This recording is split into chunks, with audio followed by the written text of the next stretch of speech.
Welcome to Legal Innovation Spotlight, the podcast that brings you the latest advancements in legal tech and knowledge management. I'm Ted Theodoropoulos, and I connect with the industry's brightest minds to provide you with valuable insights and actionable takeaways. So sit back, relax, and let's dive in. Jill, Leanna, how are you guys doing this afternoon?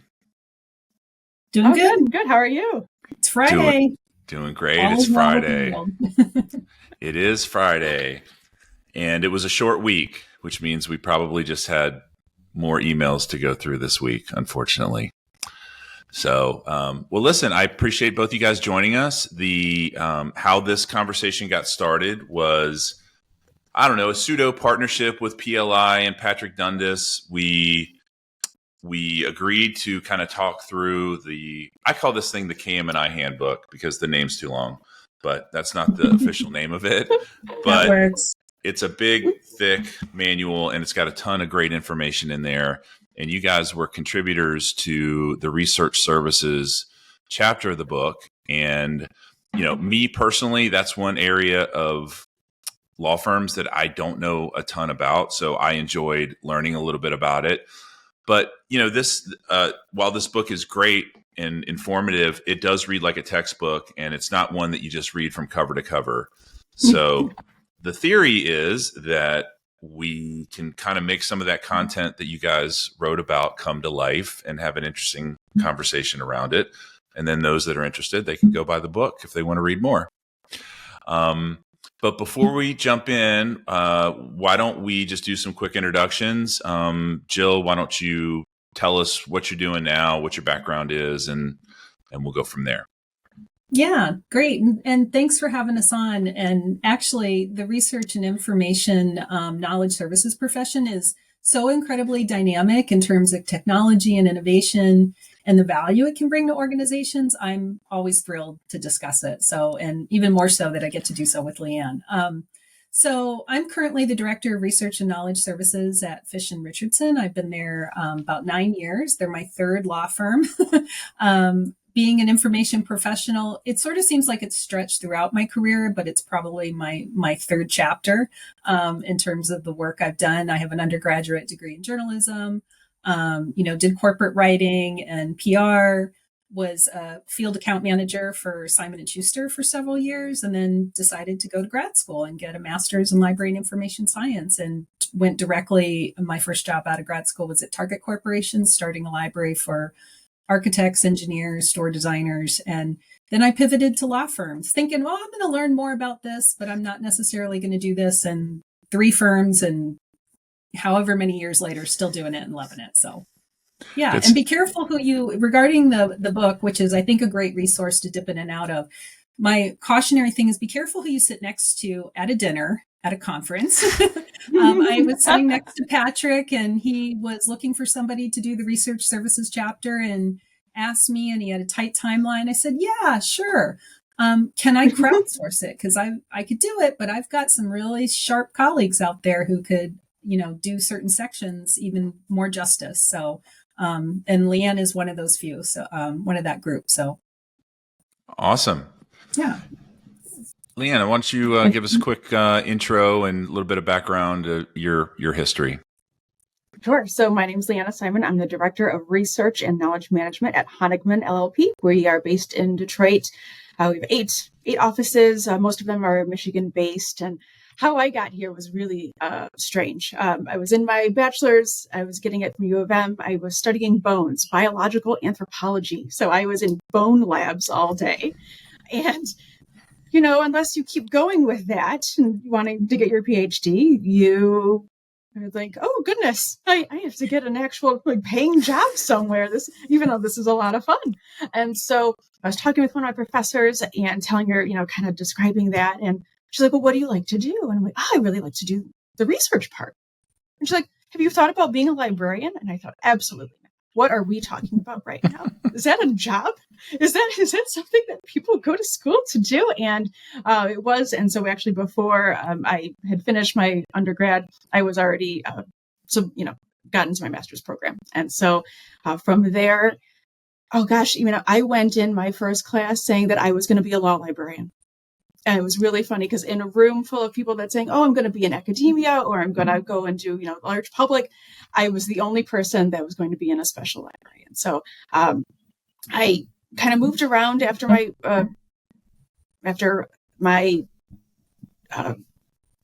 degree for a little bit. I even went to a school library for a little bit, but then finally saw this position, not this position, just a library research position at Honickman, and I thought, well, gosh, that's what I said I wanted to do. So let's try it. And then I got the job, and it's been wonderful ever since. I've been there for 12 years now, and I have a wonderful team. And now I can't imagine doing anything else. It's fantastic.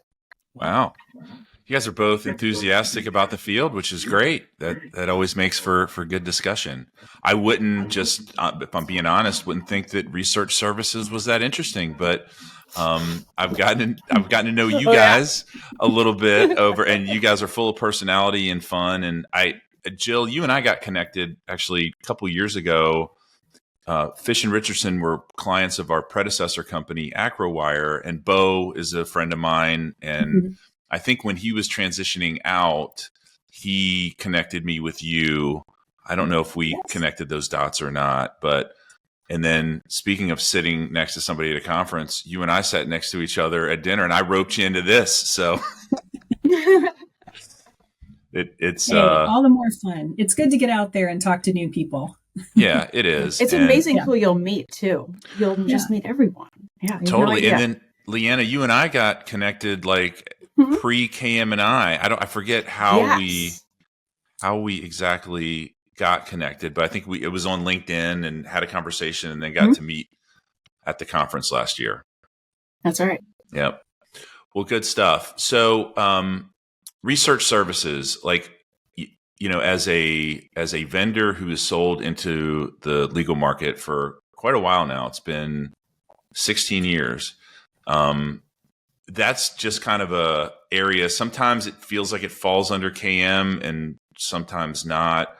But that KM and innovation teams are our primary audience, information or technology kind of secondarily. But, where typically does the research team fall on the law firm org chart, Jill? Is it like you guys don't have KM or do you?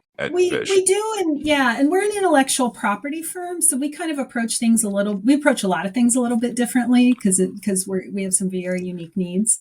And I think it really depends on the firm, both in terms of the size, their history, their different operations groups, and how they're set. And it can always change too, right? And Fish, the Research and Knowledge Services team, is part of IT. I report to the CIO. And this is a really good place, I think, for us. And I think it's done this way in some other firms too, because we're at the intersection of the requests from across the firm for research and analytics. And that can be legal, patent, trademark, business, news, scientific topics. So we really know the use cases, the content and limitations of the different databases and tools, how to evaluate and get the most out of them. And it also puts us in a good position to collaborate with other groups across the firm. So that's whether we're helping to evaluate Gen AI tools or scoping research resources for specific use cases like ESG or life sciences research. So interesting. And then so you report into the CIO. How big is the research team? Is it just you? Do you have a team? Oh gosh, if it was just me, I'd be dead.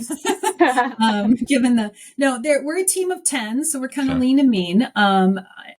Typically, and I know Leanna's team is somewhat, has a slightly different makeup, but also somewhat similar. I'm the director, so I manage the team, the services, the systems, et cetera. We also have a group of people who are focusing on research analysts, and they're generalists. They kind of can respond to any kind of research question. Some firms might have people who are focused on practice areas or competitive and business intelligence research, working with the marketing team. Because we're IP and we do have a really high volume of requests for things like non-patent literature, prior art, conference proceedings, translations. We have 2 people who focus on document delivery, so they really understand the intricacies of those requests.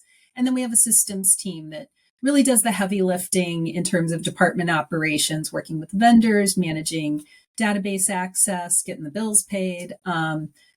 in total, we have at least we have license agreements for more than 100 different tools from over 70 vendors. So yeah, we keep pretty busy, and that keeps us out of trouble most of the time. Wow, Leanna, what's the structure at Honigman?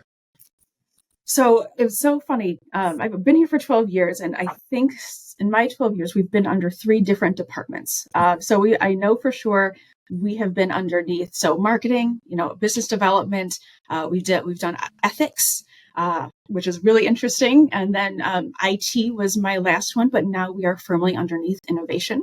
Research is interesting too, because kind of like everyone knows what we do, but then they also don't know what we do. And so I think it's pretty common for, people to not really know like where research sits. Is it its own thing entirely? Who do you report to, right?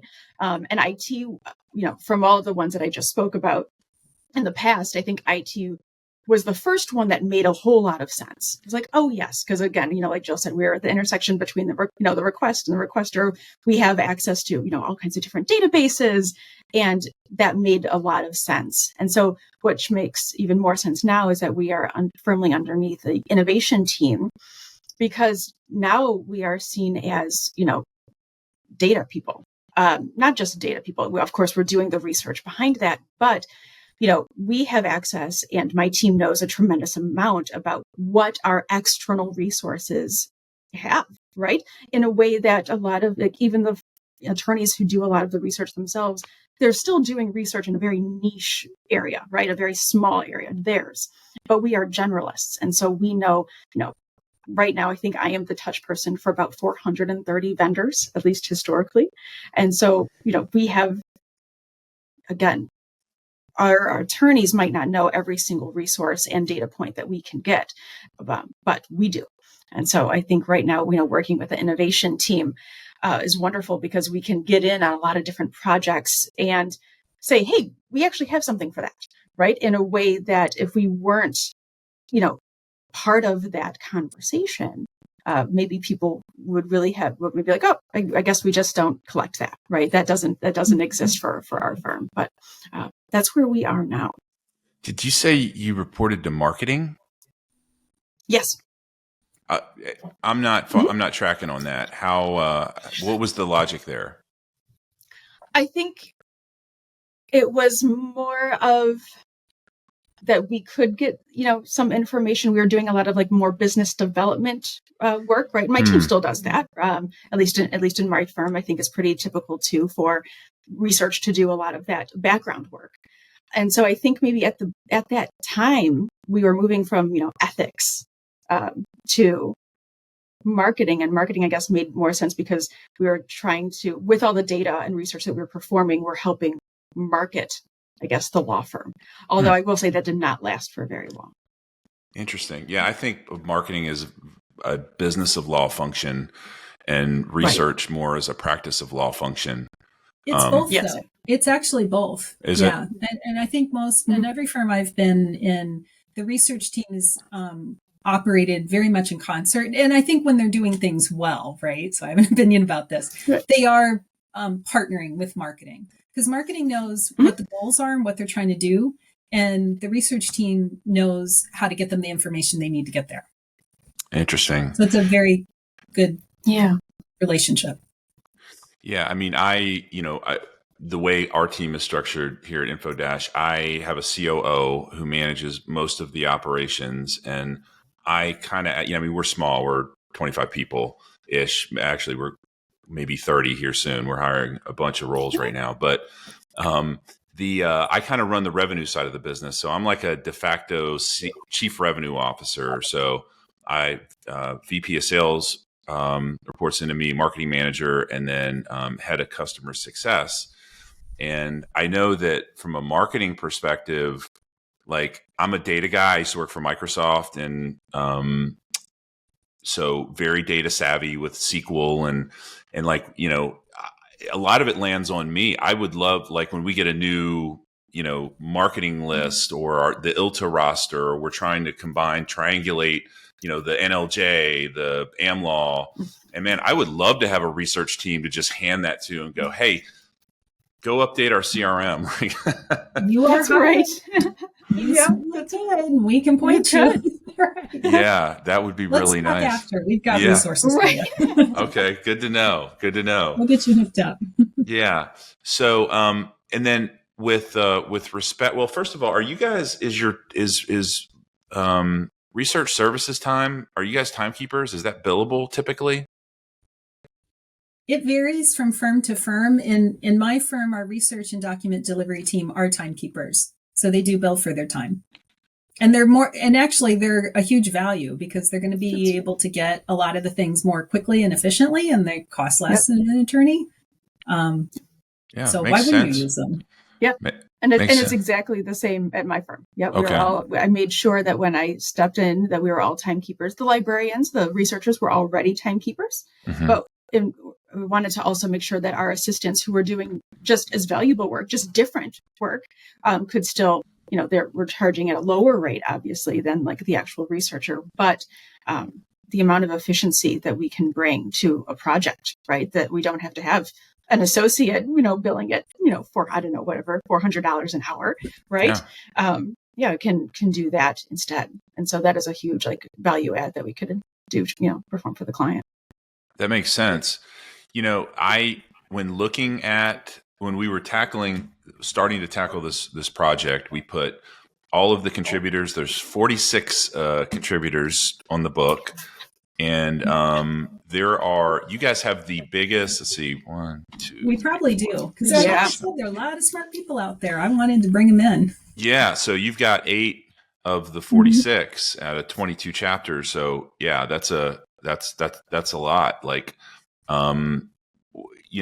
Tell me a little bit about that. And actually the length of the chapter itself is one of the more lengthy chapters. And I assume that's, when I think of law and the practice of law, like the access to information and precedents and all of that is central to the operations. I would imagine that's how this became such a big kind of linchpin of the book itself. Is that accurate? Yeah. I mean, and again, I think it speaks to what Leanna was saying, that people sometimes don't understand all that goes into research services and how natural the relationship is with not just supporting the legal research of the firm. The way it's often described is we help our firms and our attorneys to succeed at the practice of law and the business of law. So we don't just serve the attorneys, we serve the whole firm. We get requests from marketing, conflicts, finance, all across, professional development, recruiting. We're helping with all kinds of requests and types of questions for information.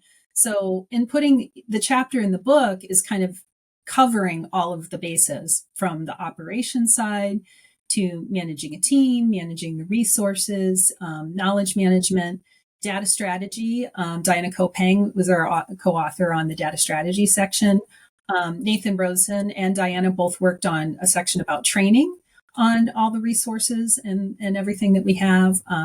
Abby Walters did a great job on contributing parts about the different types of resources and some of the background operational side. So, and then we also had a section that talked about some people work in records management and some researchers work in that area. So yeah, we covered a lot of bases, which is why I recruited multiple co-authors. Yeah, it saved me time. I still did quite a bit, but again, I knew there were people who were experts in some other areas. So I'm like, why not bring them in? Yeah. Leanna, what was your area of focus for this Mine was, work? I believe, research request management. So trying to ensure that we, in terms of knowledge management, making sure that my team has an understanding of what we are doing, which is imperative at the firm. In law firms in general too, where you have to, it's not that we have to proving ourselves, right? But it's really great, to look at the trends, right? To say, hey, this group isn't going to touch us for the first quarter because it's public company season, right? And getting a really good idea of, summer associate time, right, is really slow, except for that it's also really high in helping the new summer associates, right? And so just kind of also trying to understand what what our firm is asking for, but also a long-term vision for my group, right? Is saying, we used to get a lot of requests like X, hey, pull cases, right? But that has gone away. And so what is filling its place? What are we, pivoting to? What's the firm pivoting to, right? Maybe, we're seeing a lot of more business development and more strategic requests, right? Saying, hey, can you look at, X, region, and what is their specialty? What are the emerging markets in that area, right? Where can the firm pivot themselves and become, part of that? And so it's really, so that was my part, is just trying to understand, and like even the recording of all of that data, and where that goes, who gets to see it, and then how can we best present it to the firm too, and say, hey, I know that your group doesn't typically use us, but maybe you can, because here are the types of things that we can answer. Here are things that we've answered before, right? For maybe one of your colleagues and cohorts. And, you should hop on this train too, because we are here to, for us, our whole thing is that we're here to help our attorneys practice and practice better. That's our entire goal, is to make sure, not just attorneys too, but like Jill had said, we work for every different, practice area and firm department. There are times when we're working with the benefits people to, see what new, kind of like labor laws are, happening. And we're also working with HR, and we're working with conflicts all the time. And so knowing what we do is really important. And so that was my part of the book. Yeah. You both said that in terms of data sources, Jill, I think you said hundreds. But like you guys have access to and leverage dozens, if not hundreds of different data sources. How do you possibly catalog all of that and know where to go? Yeah. And that's just mostly the online tools, which is most of what, so very little of what we've, even pre-pandemic, law firm information centers were kind of moving away from print, right? So, and I think and that's actually one of the things we touch on is we actually have some software that helps us track the usage of our resources. Vendors give you a certain amount, but it varies widely. But it also helps to capture users' login credentials so they can automatically be uploaded as long as they're on the firm's network, right? Because they're going to have logins to multiple things. We all have too many passwords and IDs and are losing our minds trying to keep track of it. So that is really helpful because it allows us to kind of keep on top of what people are using, and so much more given the pace of innovation in resources, not just AI, but in data analytics, new features, functionality. It's a lot more work to kind of keep up with everything. So more and more, our profession has become much more proactive, like not just reactive, like send us a request, we'll answer it, done. But what are the needs going to be? My team actually has, while we are generalists, everybody has an kind of an area where they have a loose focus. It's practice area or an area of business within the firm. And they sort of serve as an unofficial liaison to kind of keep on top of what the needs are. Maybe they'll sit in on meetings as appropriate. It allows them to communicate and share information about new resources and features. Maybe they'll work on a special training materials or something for a particular use case or resource, but also report back to the rest of the team to help the rest of the team kind of stay up to speed on what we have and what we're offering. So there are a lot of different ways and methods, tools for keeping up with it. And it's always challenging, but it's never boring. So yeah. Leanna, how about you? How do you guys, is it same approach? It is. It's a very similar approach. We do a really good job of keeping internal wikis. I know that sounds funny, but we have ones just for my team, right? So we can say, hey, this is a project that occurs every year. We've used this, and this, right? So that we can historically look and see. But we also just keep, for our attorneys, hey, go to this one page. And this is not comprehensive, right? So we make sure that we say, this is not everything we have. But in general, these are really great places to start, right? And that also leads us to building out customized ones. And that's actually my hope for the future, is that, on our internal pages, being able to say, hey, public companies group, these are your, right? This is your golden, right, collection, right? These are the ones that we buy for you, right? That you should be using all of the time. And then if not, right, I'd love to be able to swap out, right? And say, oh, this doesn't work for you anymore. Wonderful. Great. And we can look for something else, and which is something that we do pretty often. But in terms of just trying to keep track, I mean, it is a lot. And a lot of it is just kind of communicating every day in our group too, because we actually are we use an internal like messaging system. And I, every morning, say hello to my team, and then we do a group chat all day long. And so, whenever someone needs assistance with anything, or, hey, what did you do here? Or what did you do this? Have you looked at X, Y, and Z? It's also a really good way of kind of keeping everyone else kind of abreast of what you are using. And so in case people forget, oh, yes, I forgot that resource can do X, right? Oh, perfect, right? And it's just something that kind of keep us all in the loop still when one person's working on really specific projects. A really good place to catalog this stuff is your intranet. Is that right, Ted? Yeah. It's a great spot. You can use all sorts of the Microsoft tools, OneNote, that acts very much like a wiki. They did have a native wiki in SharePoint and Teams that was absolutely terrible, but they've retired that, and OneNote is kind of the go-to now.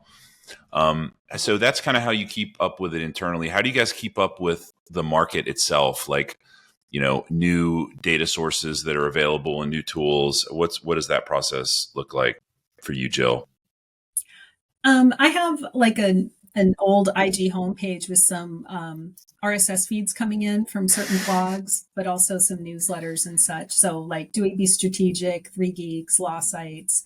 There's some great newsletters, Legal Tech Hub, Pinhawk Legal Technology. Gosh. The broader legal press, Law 360, Law.com publications, and then podcasts like this one, Geek in Review, Clock Talk. I really have started to kind of enjoy the Legal Tech Week live journalist roundtables. Those are kind of informative and fun. They do them on Friday afternoons. I mean, it's a challenge. There's a lot of sources out there. And we have a news aggregator where we can kind of pull stuff in and deliver some things in a daily email. So, a number so if I'm stuck at the orthodontist and I can read something really quickly on my phone, that has running behind again. Okay. I mean, there's a lot, but it's also really helpful because there's a lot of great people out there kind of helping to keep up on what's happening. So it's wonderful to kind of connect into different sources. And then you and I met at Jill at a AI conference, and there seems to be a ton of that sort of content that's making its way now into the conference landscape, and there's all sorts of resources, Artificial Lawyer. There's a ton that are really focused on that. Varying levels of, I would say, content quality at this point. It still a little feels like the wild, wild west, but it seems like Gen AI is driving a lot of demand. And then Leanna, you and I met at KM&I. That you can't go to a KM, or innovation. You can't go to any legal technology conference without Gen AI just being hit over the head with it.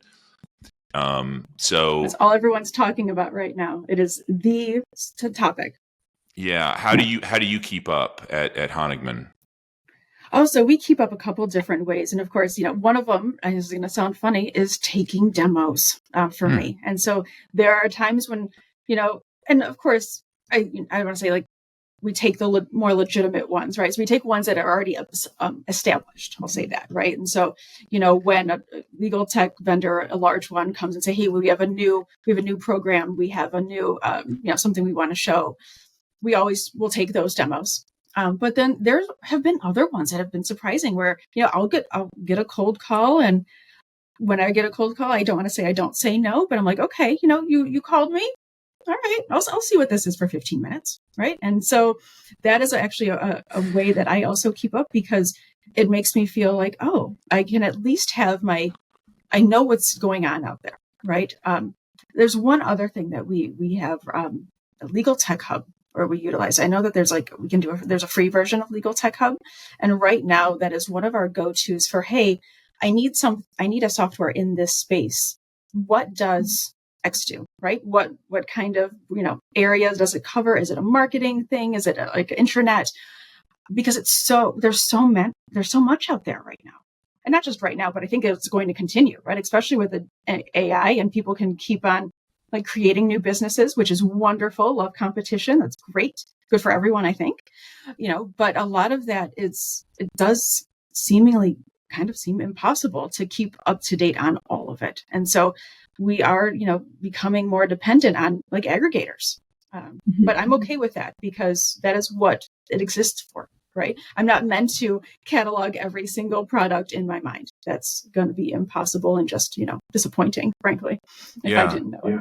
Yeah. Well, and one conference I attended last year for the first time that I think would be very useful in this endeavor of figuring out what's kind of new in the marketplace, especially as it relates to Gen AI, is TLTF, the Legal Tech Fund conference. Yeah, that was, and last year was the first year I went. We're going again this year. We're actually going to pitch this year, and it is. I was shocked at the number.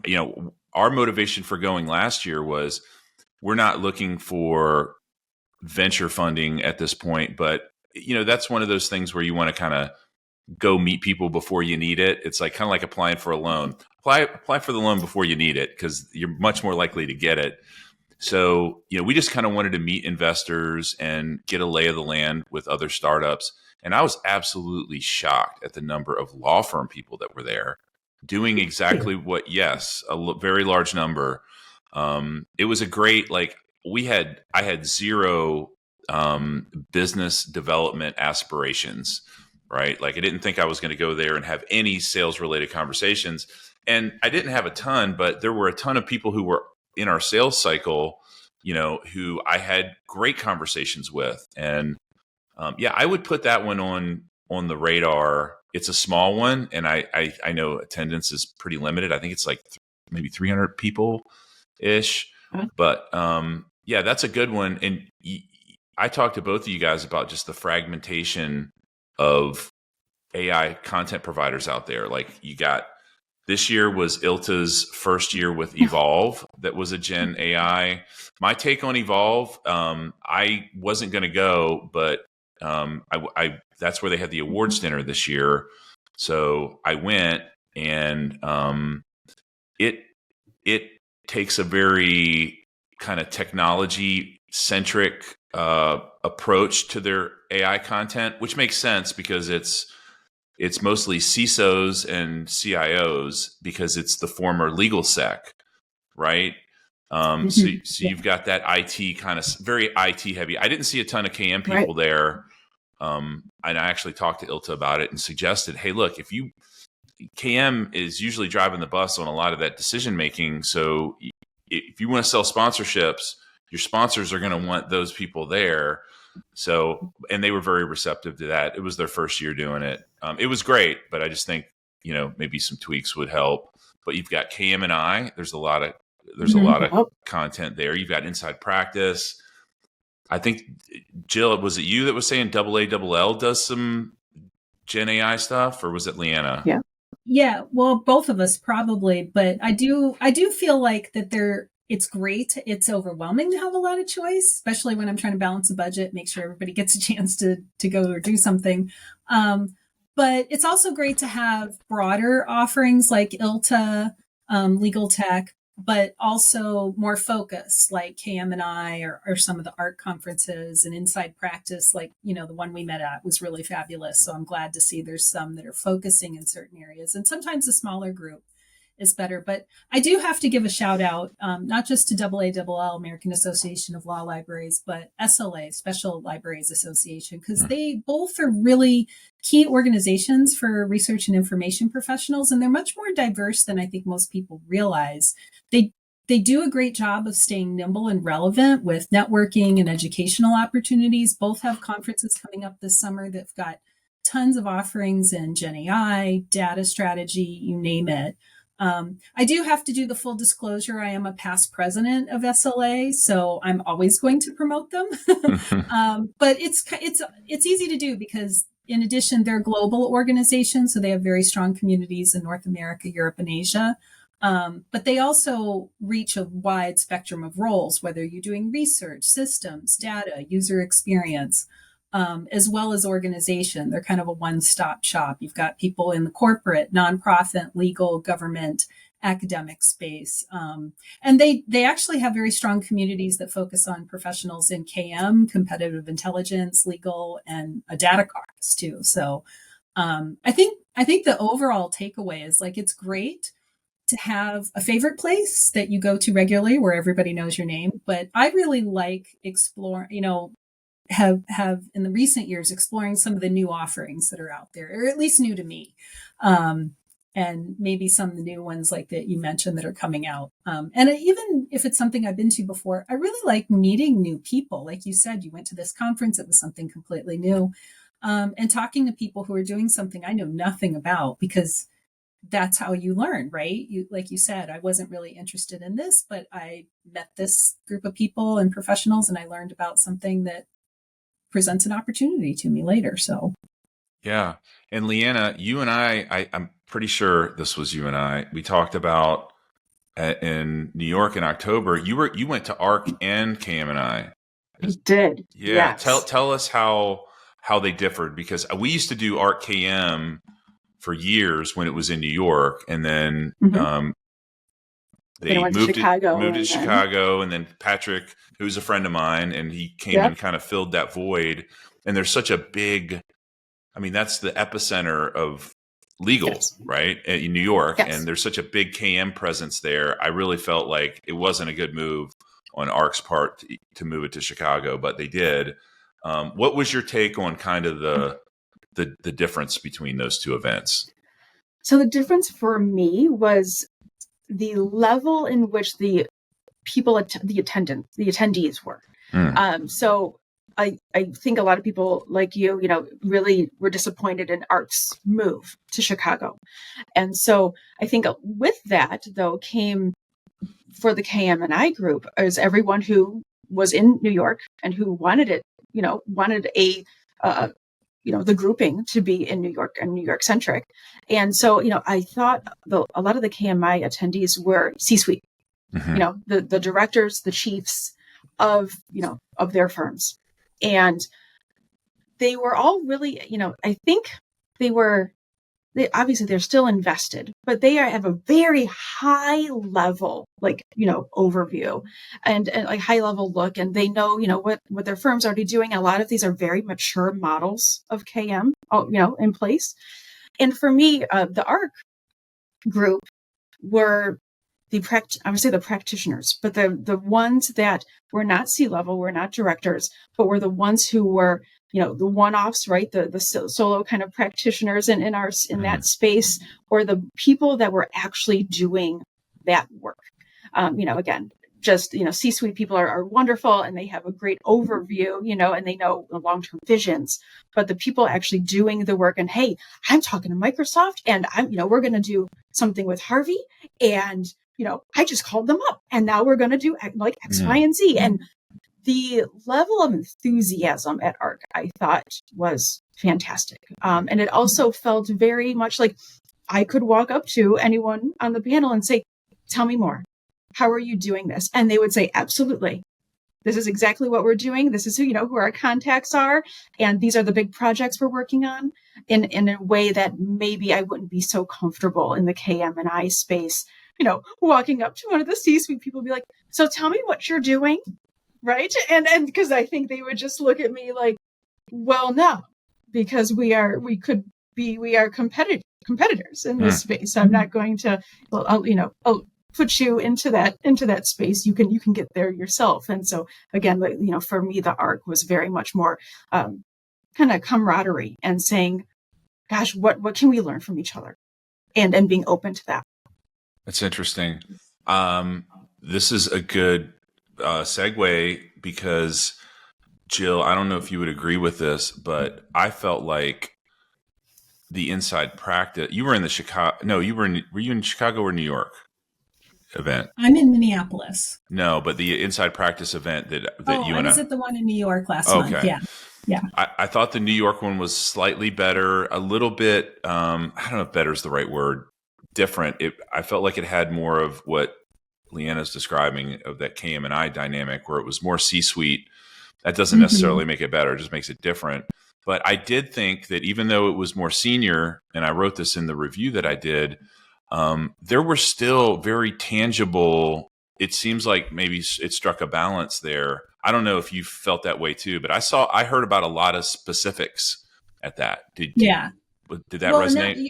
You're talking about the inside practice one Correct. that was in New York last month. Yeah. So, I have been to ARC both in New York and one in Chicago. I've not had a chance to go to KMI yet. Unfortunately, it's hit on dates where I haven't been able to attend. So I'm looking forward to doing that at some point.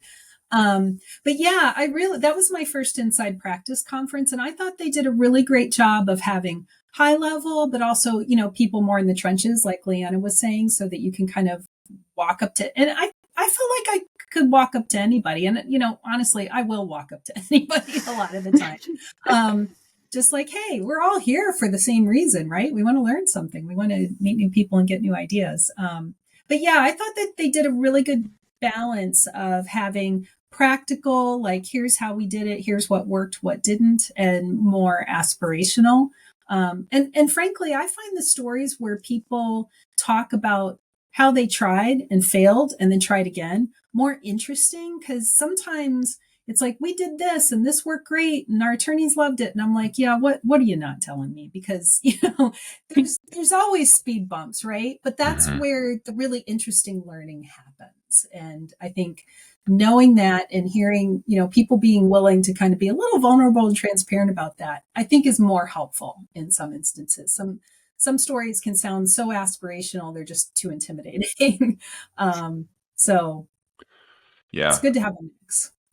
I don't disagree with that. One thing we wanted to talk about here was collaboration. And when we were kind of trading emails on this, I might have not properly communicated what I was thinking about when I was talking, when I put collaboration on the agenda. But Leanna, it was more along the lines of like what you do with your team on a daily basis in terms of how you collaborate internally with your team. And like, there's a whole new, the explosion of Microsoft Teams in legal, maybe explosion's a strong word.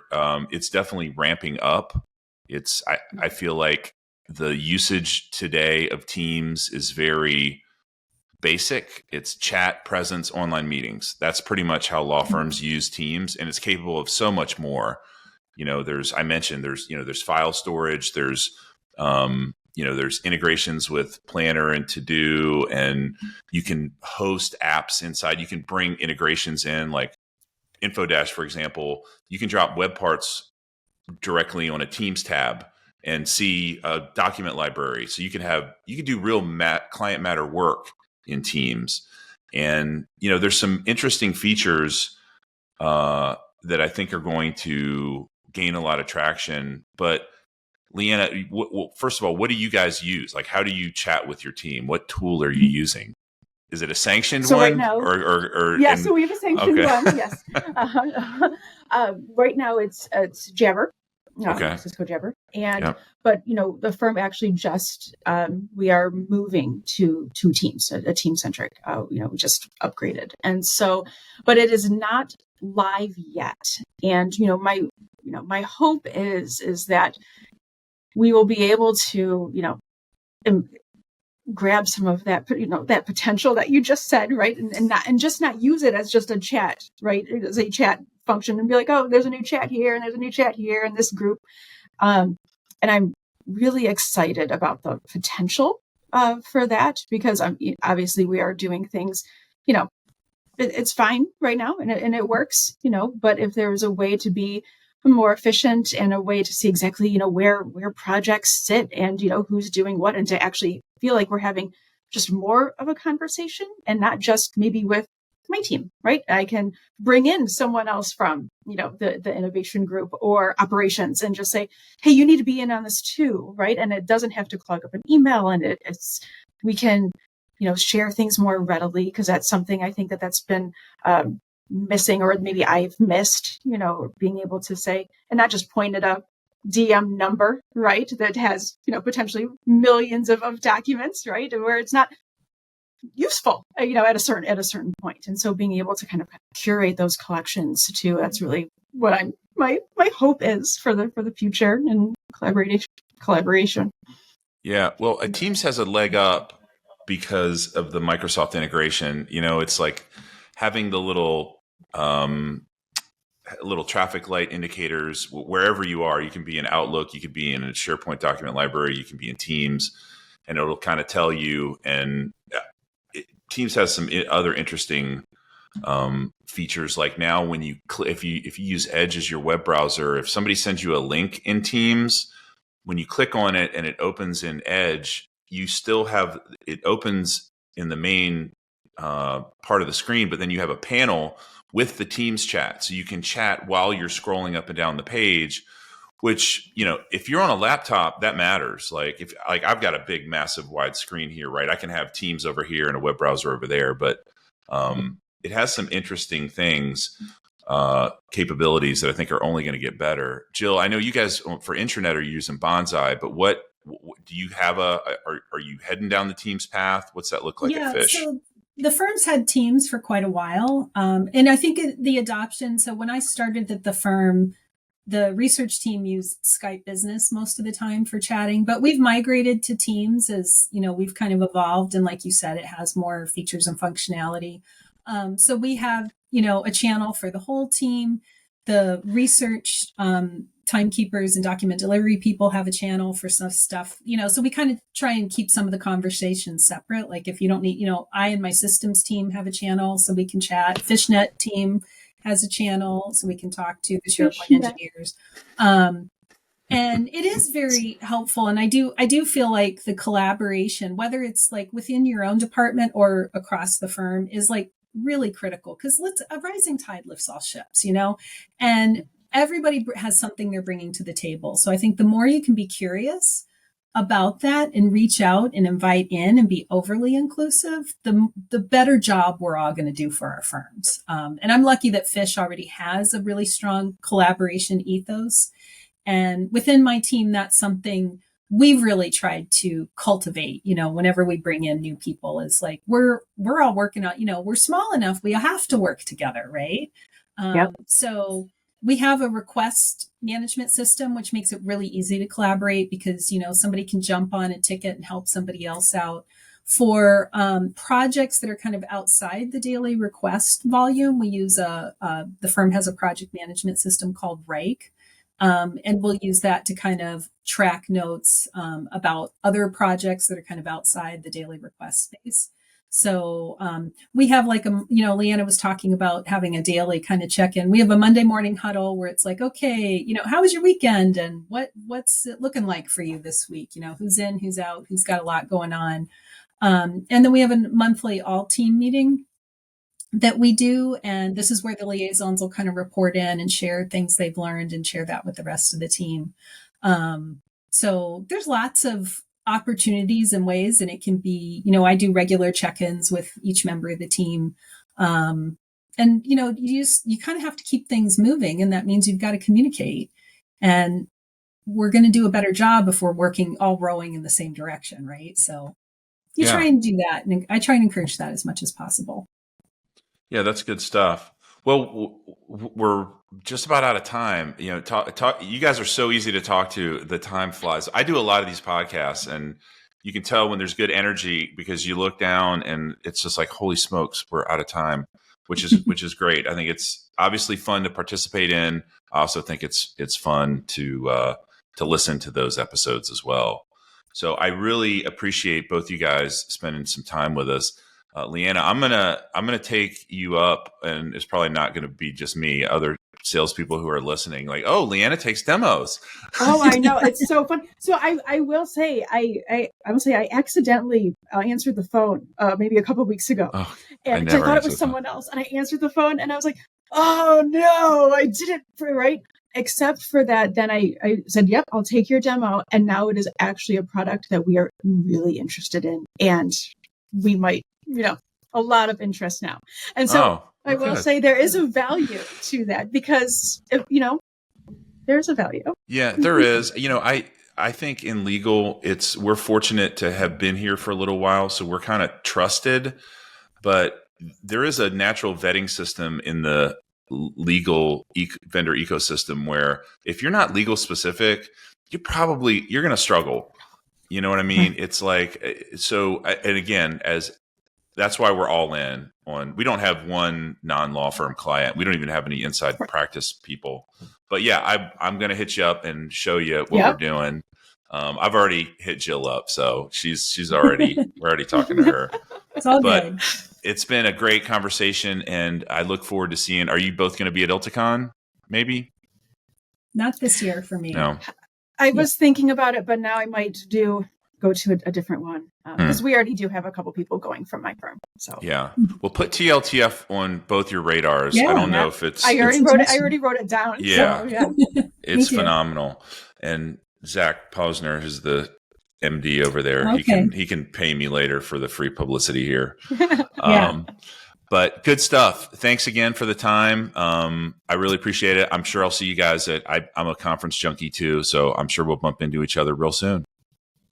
All right. That sounds Can't great. wait. Thank you so much. Thank you. Bye-bye. Thanks for listening to Legal Innovation Spotlight. If you found value in this chat, hit the subscribe button to be notified when we release new episodes. We'd also really appreciate it if you could take a moment to rate us and leave us a review wherever you're listening right now. Your feedback helps us provide you with top-notch content. Want to dive deeper into the world of legal innovation? Connect with us online at getinfo-.com, where you'll find additional resources and articles. You can also follow us on social media at getinfo- to stay updated on the latest news and insights in the field of legal tech and knowledge management. Once again, thank you for joining us today on Legal Innovation Spotlight, a fireside chat series hosted by Info-.